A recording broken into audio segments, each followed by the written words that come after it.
Hello friends. Before we begin, I suggest you dim the lights and put on your headphones for a full immersion. Enjoy. Jonathan and Sarah Miller had finally found their dream home. The beautiful two-story house overlooking the lake seemed like the perfect place to start a new life away from the hustle and bustle of the city. The green trees surrounding the house made it feel cozy and peaceful, and the quiet splash of the waves on the lake added to the tranquility. The house was exactly what they were looking for, a place where they could forget the worries of the big city and enjoy nature and silence.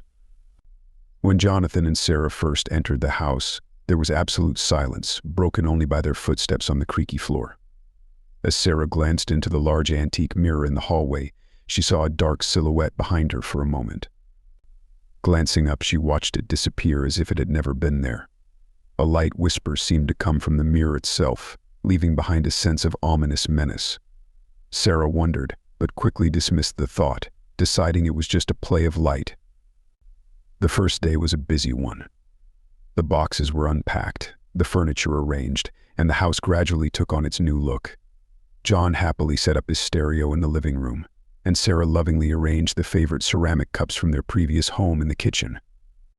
The sun was slowly sinking below the horizon, coloring the sky orange and pink, and the Millers felt the tension of the last few weeks of moving begin to let go. In the evening, they sat on the veranda, enjoying a cup of hot tea and discussing plans for the coming weekend.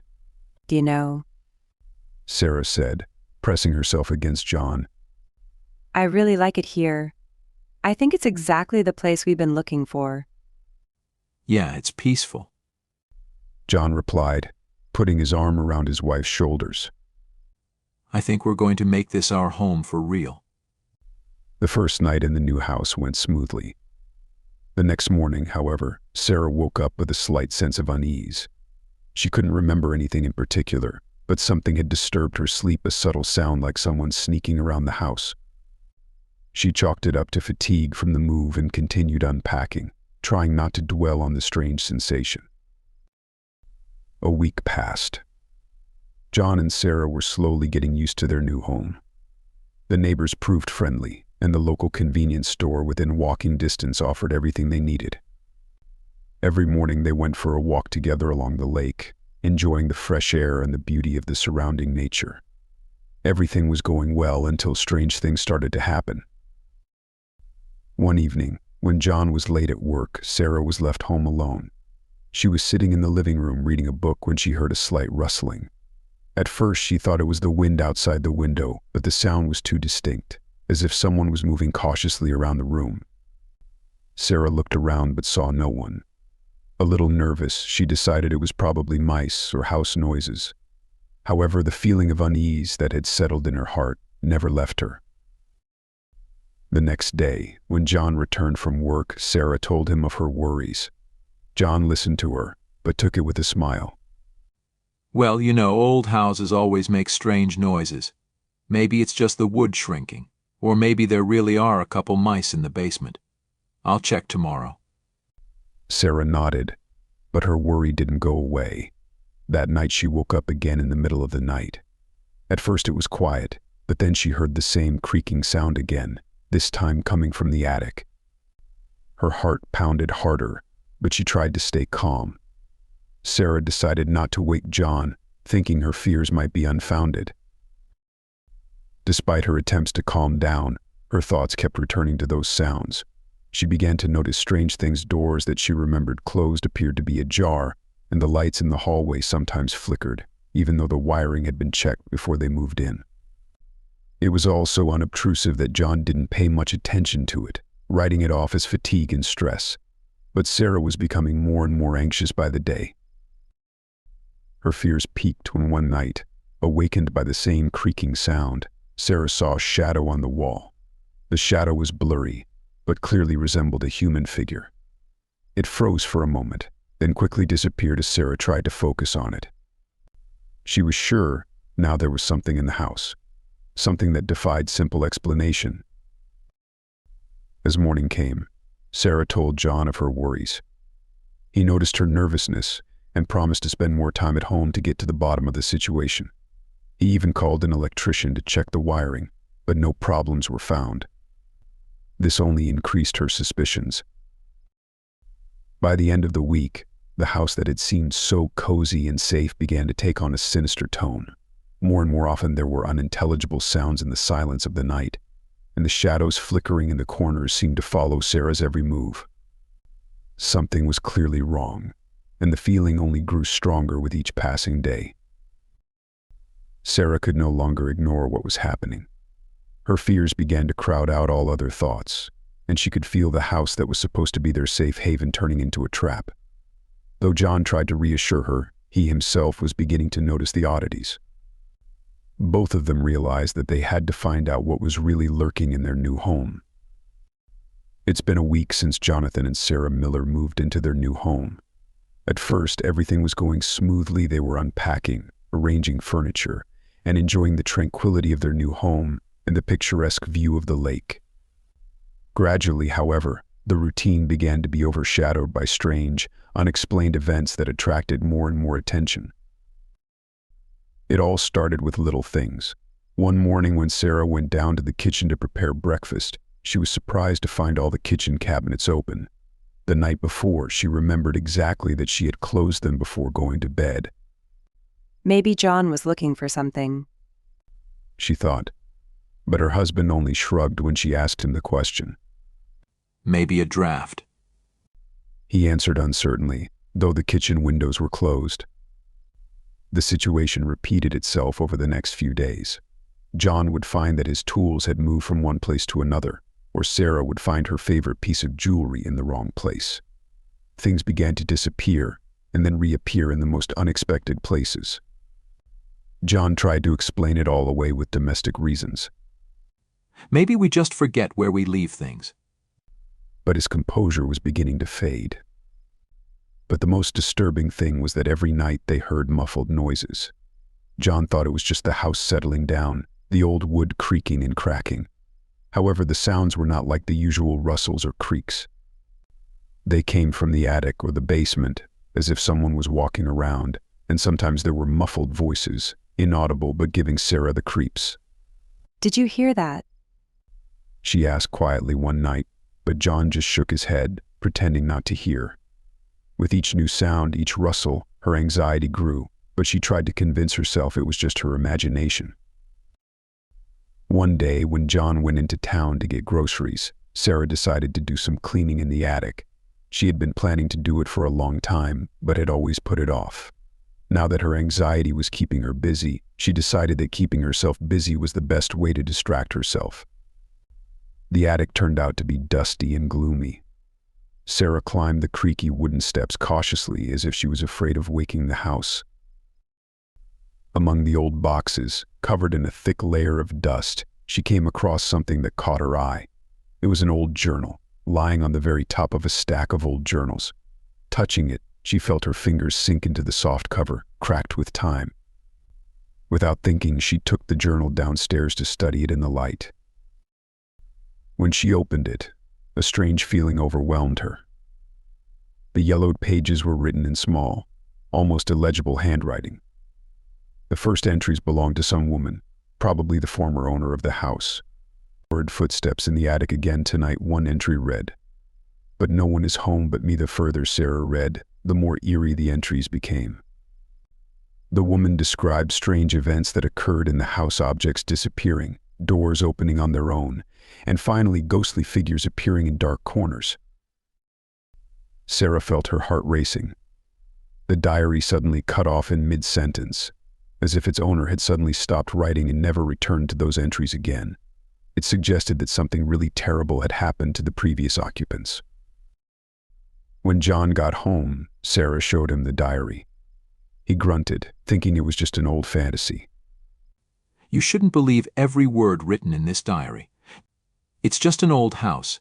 Maybe she was a little out of it. Nevertheless, Sarah felt that something was wrong here. The diary had instilled in her a kind of unconscious anxiety that kept her from relaxing. The next day, John decided to tackle the repairs in the basement, which was in a deplorable state. He hoped that small improvements would make the house more cozy. While Sarah was doing chores in the kitchen, John went down to the basement. It was dark and damp down there. The walls seemed soaked with moisture, and the musty smell made him cringe. But the strangest thing was that the tools he had left in the basement the day before were gone. John remembered exactly leaving them on the work table, but now it was empty. He searched the entire room but couldn't find them. Maybe I moved them to the garage, he thought, but there were no tools in the garage either. Meanwhile, Sarah was minding her own business upstairs. As she passed one of the doors on the second floor, it suddenly swung open, even though she was sure she had closed it. Sarah froze, her heart beating faster. She carefully closed the door, but a moment later it opened again on its own. Panic began to rise in her, but she forced herself not to give in to her fear. Another week passed, but there was no more peace in the house. If at first John and Sarah had attributed the strange events to fatigue or the old mechanisms of the house, now they could not deny the obvious. Everything happening around them seemed inexplicable, and a sense of dread began to creep into their daily lives. One evening while John was in the garage, Sarah was alone in the house. She tried to distract herself from thoughts of the strange things that had taken over their home and decided to watch a movie. But soon she heard a soft creaking coming from the attic. She tensed and listened, but nothing more followed. After a while, the creak repeated, but this time closer, as if someone was slowly coming down the stairs. Sarah jumped up from the couch, her heart beating faster. She went to the stairs and called out to John, but there was no answer. Suddenly, she felt a sharp, cold gust of wind blow through the house, even though all the windows were closed. She turned around and saw that all the doors on the first floor had swung open at the same time. Suddenly, one of the doors began to slowly close by itself, emitting a long creaking sound that seemed to cut through the silence. Sarah slowly stepped back, afraid to lose control of herself from fear. The next day, Sarah couldn't get the strange events of the previous day out of her mind. She decided it was time to explore the attic that had been on her mind for so long. John was busy fixing old pipes in the basement, and she decided not to distract him. The attic was dark and dusty, but Sarah plucked up her courage and climbed the stairs. After picking her way through cobwebs and old boxes, she suddenly came across an old chest. The lock on it was rusty, but still gave in when she tried to open it. Inside were old things, yellowed letters, some children's toys, and a leather-bound diary. Sarah gingerly picked up the diary and began leafing through the pages. The handwriting was legible, and she soon realized it was the diary of the previous owner of the house, a woman called Evelyn Hart. Evelyn wrote about strange happenings in the house, mentioning voices she heard at night and strange figures she saw from the windows. She mentioned her husband William, who, as it turned out, was engaged in some dark rituals in an attempt to achieve immortality. The last pages were mottled with chaotic entries full of horror and despair, as if Evelyn was trying to warn someone who would find this diary. Sarah felt her heart beat faster. She closed the diary and hurried back downstairs, deciding she had to tell John about this. When John returned to the house after fixing the pipes, Sarah immediately told him about the discovery. John was skeptical, but it was clear from his face that he couldn't ignore what was happening either. He offered to study the diary carefully and try to find a rational explanation for what was happening. That same evening, however, it was as if the house began to come alive. The first strange event was the disappearance of John's tools, which he had left in the basement. He was sure he had put them on the table, but now they were nowhere to be found. Sarah went to help him look, but try as they might, they found nothing. Later, as they sat in the kitchen remembering Evelyn's diary entry, the cupboard suddenly began to open and close with a loud bang. It was like an invisible hand slamming doors, one after another. John jumped to his feet, grabbing his kitchen knife as if it could protect them from the unseen enemy. Suddenly a shadow appeared on the glass of the kitchen window and swept past, as if someone had run outside. John ran outside, but no one was there. At that moment, Sarah, who remained inside, heard a low whisper coming from deep inside the house. "You have to get out. Leave before it's too late." Sarah froze in place, feeling the hairs on her head stand up on end. She started to step back, but her arm was suddenly grabbed by invisible fingers that squeezed her with painful force. She screamed, and John immediately ran back into the house. When he reached her, it had stopped, and her arm was still covered with red marks from the squeezing, like human fingers. After what happened, John and Sarah realized they needed to delve deeper into the history of the house to understand what they were dealing with. Evelyn's diary became their guide to this dark world, but it was obvious they didn't know everything yet. They turned to the town archives and discovered that the Hart House had been the subject of rumors and mystical stories for years. Many of those who had previously lived here had either disappeared without a trace or had left town without giving reasons. Old newspapers described strange deaths that had occurred in this house, but gave no details. Sarah began to suspect that the house itself had been built on a site where dark rituals had once been performed, and that it was now a trap for souls who had found no rest. John suggested inviting someone to help them figure out what was going on, perhaps a psychic or paranormal researcher. In recent days, the tension in the house had become almost unbearable. The paranormal activity had increased to the point where John and Sarah could feel the house literally breathing evil. They began to see strange figures and reflections, hear voices coming from deep inside the house, and sense someone's presence even in the middle of the day. One evening, as they sat in the living room, all the windows opened simultaneously and an icy wind blew into the house. John rushed to close them, but not before there was a loud pop, as if a balloon had exploded. At the same moment, all the doors closed with a deafening bang, and the air in the room became so thick that it was hard to breathe. Sarah felt something invisible grab her throat and began to choke. John rushed to her, trying to free her from the invisible restraints. But it was no use. Suddenly it stopped as suddenly as it had started, and Sarah collapsed to the floor, trying to catch her breath. "We have to find a way to stop this," John said, lifting her to her feet. "We can't wait any longer." When Ellen was seated in the circle, she lit several candles and began to whisper prayers. Soon the atmosphere in the house began to change. The air became thick and rich, as if the darkness itself began to thicken around them. John and Sarah sat down opposite Ellen, trying not to show their fear, though its waves came one after another. The medium began the seance by attempting to make contact with the spirits in the house. Soon her whispers turned into loud words in an unfamiliar language that sent shivers down John and Sarah's spines. Suddenly the candles began to flicker, and then went out, leaving them in total darkness. And then they heard a low, muffled moan coming from deep inside the house. Ellen fell abruptly silent, her face contorted with strain, as if she were listening to something they could not hear. "There's more than one spirit here. She whispered, looking into the void. There are many souls associated with this place, and one of them is particularly evil." Suddenly one of the window panes cracked, as if someone invisible had struck it from outside. Ellen raised her hand, calling for silence, and focused her attention on the far corner of the room. "There's something here," she said, pointing to a dark spot in the corner. John turned, following her gaze, and nearly cried out in horror. In the corner, where there had been nothing before, now stood a figure, a tall, black silhouette, completely formless, but clearly sinister. Its outline was blurred, as if it were composed of pure darkness, and it slowly began to move toward them. "Who are you? What do you want with us?" she asked demandingly. In answer, the figure stopped and spoke in a voice that sounded simultaneously inside their heads and in the air. "I am the one who has been here a long time, the one who has been forgotten, but not forgiven." The voice was full of anger and pain. It sounded as if it came from the very depths of hell. "You don't belong in this world. Ellen said, trying to hold contact. Tell us your story, and we will try to help you." The spirit began to speak then, and the terrible history of the house unfolded before them.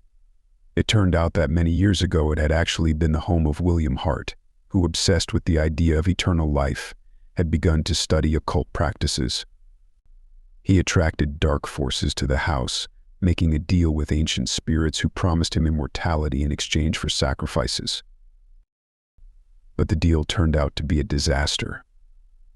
Instead of immortality, William became a prisoner in his own home, and the souls of those he tried to use in his rituals became bound to the place. His wife, Evelyn, who realized what was happening, tried to stop her husband, but was killed in the process of one of the rituals. Her soul was trapped in this house, along with the souls of the other victims. Now William's spirit, filled with hatred and thirst for revenge, terrorized anyone who dared to dwell in the house. It fed on their fear, growing stronger every day. And the more they feared, the more powerful his dark essence became. When the spirit finished his story, John and Sarah realized that they could not deal with this evil by simple means. Ellen also realized that they were facing something far more dangerous than she could have imagined. We need a purification ritual, but it will require a strong will and great determination. She explained that they needed to perform the ritual in the room where the first contract had been made, the basement. That was where the center of the dark power was, and if they could cleanse the place, they could free the house and all the souls imprisoned in it. John and Sarah began to prepare for the ritual. They needed candles, special herbs, holy water, and amulets that Ellen had brought with her. John felt anxiety overwhelm him, but he knew there was no other option. Sarah, too, was determined, though her heart clenched with fear. When everything was ready, they headed for the basement. Darkness enveloped them, and the air seemed even heavier than before. Ellen began the ritual, reciting incantations in an ancient language. John and Sarah stood side by side, holding candles and amulets, their hearts pounding frantically. But suddenly something went wrong. The candles began to go out one by one, and the air was filled with a deafening whisper, as if 1,000 voices were whispering curses. The dark silhouette appeared before them again, but this time it was much closer and much scarier. It stretched its arms toward them, and John felt himself being pulled into the darkness. He tried to struggle, but his strength was leaving him. Sarah, seeing what was happening, screamed, but her voice was swallowed up by this horrible whispering. Ellen continued to cast spells, but the spirit grew stronger and stronger, its darkness enveloping them, depriving them of breathing and movement. Suddenly, at the most critical moment, John remembered the words from Evelyn's diary that he had read earlier. He began to repeat them aloud, hoping they would help stop this evil. Suddenly, the dark silhouette froze as if something had stopped it. Ellen picked up on his words, adding her spells, and the spirit began to recede, its form becoming less distinct, and the darkness around them began to dissipate. At the last moment, John, Sarah, and Ellen felt the invisible power leave them, as if something heavy had been ripped from their souls. The dark silhouette disappeared, leaving them in the silence and darkness of the basement. All three were exhausted but alive. Ellen, struggling to get to her feet, said, It's not over yet, but now we have a chance to defeat him. John, Sarah, and Ellen gathered in the living room, which had now become their headquarters for battling the paranormal forces. In the middle of the room stood a table cluttered with books, candles, ancient symbols, and amulets. The walls were adorned with protective symbols drawn in chalk. Following the medium's recommendations, John's face was tense, with worry evident in his eyes. Sarah, on the other hand, held herself with incredible determination, despite the chilling fear running down her spine. Ellen, their wandering medium, was studying an ancient scroll, which was supposed to be the key to their salvation. Everything must go perfectly, Sarah said, clutching the medallion she had brought from her family. Ellen looked up from the scroll and glanced at Sarah. Her face was pale but determined. We've done everything we could. With these symbols and amulets, we should be able to hold them off. The main thing is not to lose focus. John approached the table and checked every item, making sure everything was in place. He picked up one of the candles, cut in a special way, and inspected it. Okay, we're ready. We'll set up the ritual space in the center of the room and start as soon as it gets dark. Sarah nodded, and the three of them began placing the items in a circle, carefully following the instructions. The light outside dimmed as night fell, adding drama to their preparations. Every item was in its place: candles, amulets, special symbols on the floor. It looked like a scene from a horror movie, only they were the main characters. When everything was ready, John glanced at the clock. They could only hope that the ritual, which had begun exactly as planned, would have the desired effect. At first, the ritual went smoothly. Ellen began chanting spells, her voice filled with ancient words resonating through the space. The candles started glowing brighter, and the magical light reflected on the walls, creating eerie shadows. Everything was calm until Sarah noticed something moving in the corner of the room. John turned and saw the shadow stretching and moving across the corner. A creaking sound echoed in the room, and the tension in the air became palpable. Ellen continued chanting, but her voice began to tremble. Suddenly, the air in the room grew heavy, and a terrifying crack echoed from the upper floor. The door to the adjacent room slammed shut, and the candles started flickering. Ghostly wails and moans filled the house, reminding them that they were not alone. Sarah froze in fear, her hands trembling. John tried to calm her down, but his own fear was too great. One of the candles went out, and the room grew darker. The shadows on the walls began to take on frightening shapes, and a sound, resembling heavy breathing, filled the room. Ellen continuing to chant despite the increasing activity of the spirits. Figures began to emerge from the corners of the room, their faces blurry and indistinct, but their malevolent eyes glowed brightly in the darkness. The shadows grew denser, and one of them, with clearly sinister intentions, began moving towards John and Sarah. John grabbed the amulet that was supposed to protect them and held it out towards the figures. At that moment, the floor in the room began to tremble, and objects started flying around. Suddenly, one of the doors in the house burst open with a crash, and a cold wind swept in, almost extinguishing the remaining candles. With each passing moment, the spirits became more aggressive. Sounds from the basement and attic merged into a terrifying cacophony, and the room itself seemed to come alive.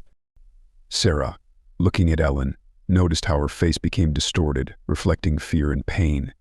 The medium appeared to be struggling against an unknown force, her words growing less coherent. John shielded Sarah with his body, trying to protect her from the invisible threat, but his own courage was on the verge of breaking. More and more things were happening in the room. Objects were flying. Doors were opening and closing, and shadows moved as if they were alive.